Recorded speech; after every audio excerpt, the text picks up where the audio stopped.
Welcome dear students. मैं आपका physics teacher. आज के लेक्चर में हम 9th क्लास की physics chapter number 2 kinematics discuss करेंगे। ठीक है, तो काइनेमेटिक्स डिस्कस करने से पहले हम एक फ़िज़िक्स की जो ब्रांच है मैकेनिक्स, उसको डिस्कस करना चाहेंगे। उसके बाद में हम आएंगे काइनेमेटिक्स पे। ठीक है, तो हमारे पास मतलब मैकेनिक्स है, इनको देख लेते हैं मैकेनिक्स क्या होता है और इसके अंदर हम किन ऑब्जेक्ट्स के बारे में स्टडी करते हैं। ठीक है, तो मैकेनिक्स है ना जो हमारे पास, वो हम स्टडी करते हैं मूविंग ऑब्जेक्ट्स के बारे में। ठीक है, स्टडी ऑफ मूविंग ऑब्जेक्ट्स के बारे में हम स्टडी करते हैं।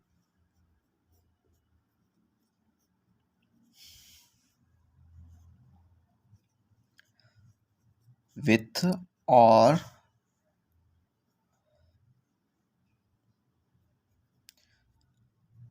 without the reference of force,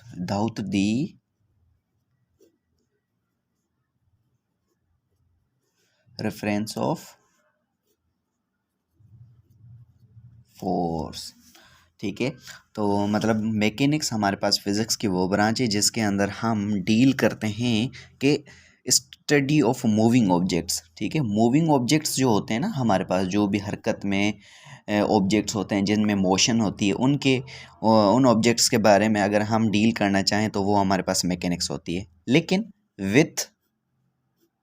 उसके बाद में without the reference of force, with और without the reference of force, मतलब इसमें दो बातें कह रहा है। विथ मतलब फोर्स का भी रेफरेंस हमें मिला हुआ हो, ठीक है, और फोर्स का रेफरेंस भी हमें ना मिला हुआ हो, तभी हमारे पास ऑब्जेक्ट्स हरकत में होंगे, मोशन में होंगे, उनकी अगर हम स्टडी करें तो उन्हें हम कहते हैं मैकेनिक्स। ठीक है, अब देख लेते हैं कि कौन से वो ऑब्जेक्ट्स हमारे पास विदाउट रेफरेंस ऑफ फोर्स में होते हैं और विथ रेफरेंस ऑफ फोर्स में होते हैं। ठीक है, तो मैकेनिक्स जो है ना हमारे पास, वो डिवाइड हो जाती है दो हिस्सों में। एक का नाम है हमारे पास kinematics,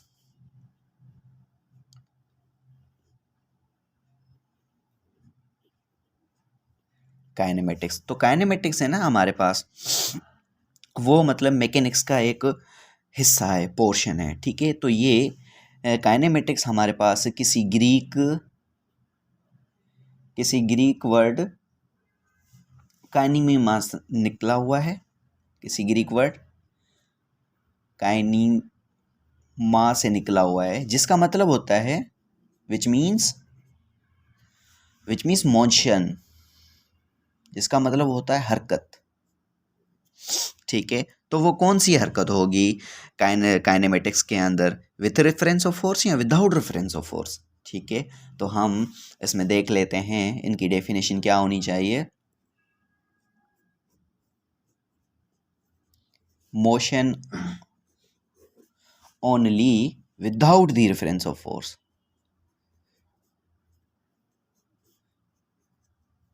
without the reference of force,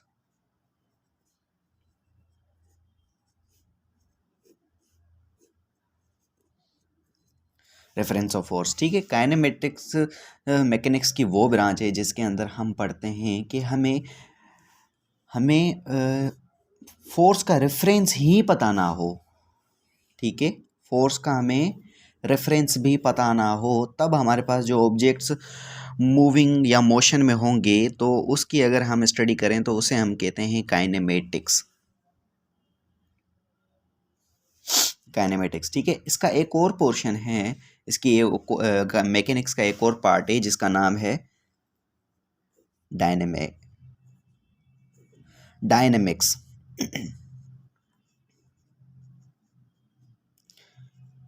तो डायनेमिक्स हमारे पास मैकेनिक्स का वो पोर्शन है जिसके अंदर हम पढ़ते हैं मोशन ऑफ एन ऑब्जेक्ट। ठीक है, motion of object with reference of force, मतलब हमें रेफरेंस भी मिला हुआ हो कि ऑब्जेक्ट हमारे पास अगर मोशन में हैं तो वो किस हिसाब से हैं, उनको कौन सा रेफरेंस मिल रहा है। ठीक है, उनकी अगर हम स्टडी करें तो उसे हम कहते हैं डायनेमिक्स। तो हमारे पास ये जो वर्ड डायनेमिक्स है ना, वो ग्रीक किसी ग्रीक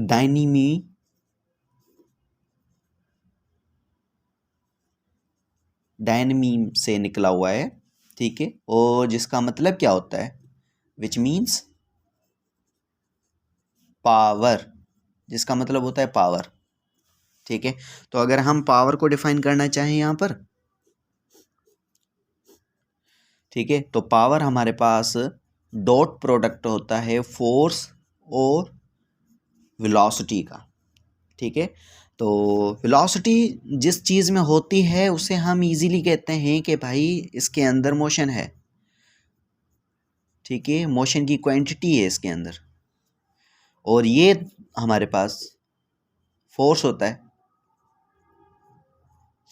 तो डायनेमिक्स की अगर हम डेफिनेशन लिखना चाहें तो यहाँ पर हम इसको ऐसे डिफाइन कर सकते हैं कि motion of an objects,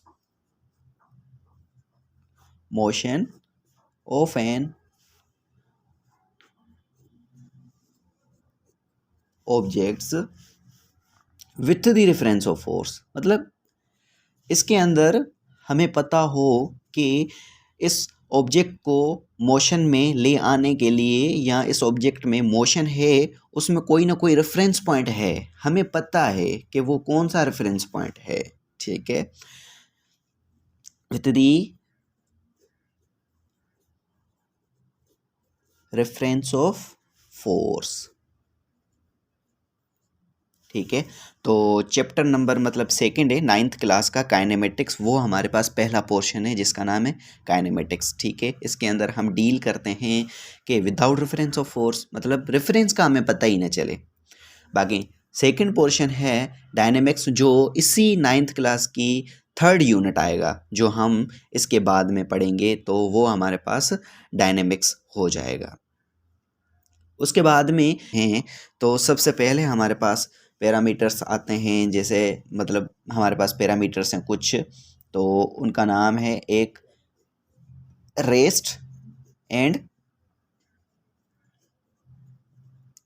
motion, ठीक है। तो सबसे पहले हम डिस्कस करेंगे कि रेस्ट क्या होता है, उसके बाद में हम आते हैं मोशन क्या होता है और मोशन के टाइप्स कौन से हैं, ठीक है। तो रेस्ट जो हमारे पास होता है, कि रेस्ट को हम ऐसे डिफाइन कर सकते हैं कि वो हमारे पास ऐसी पोजीशन बॉडी की जो अपनी रिस्पेक्ट सराउंडिंग से अपनी पोजीशन ही ना चेंज करे, ठीक है।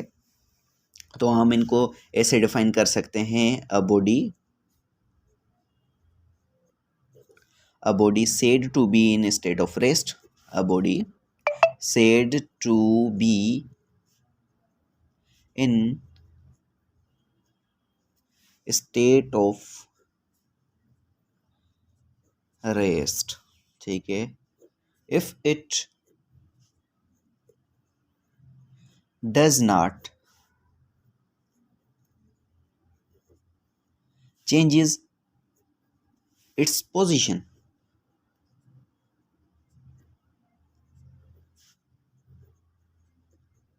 with respect to its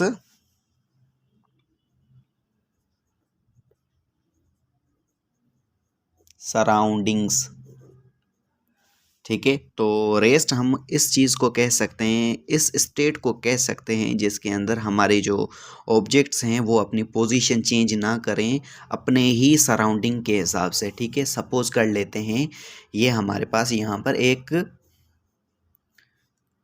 car है, ठीक है, स्ट्रेट लाइन में है, फिलहाल रेस्ट में है, इसके सराउंडिंग्स जो भी हमारे पास हैं, इसके सराउंडिंग्स जो भी हमारे पास लोग मौजूद हैं, वो अगर इनको देखें तो उनके हिसाब से ये हमारे पास जो कार है वो बिल्कुल रेस्ट में है, क्योंकि ये फ़िलहाल मूव ही नहीं कर रही, ठीक है। तो इस हिसाब से हमारे पास रेस्ट के एग्जांपल्स बहुत से हो सकते हैं, ठीक है, जैसे कि स्लीपिंग,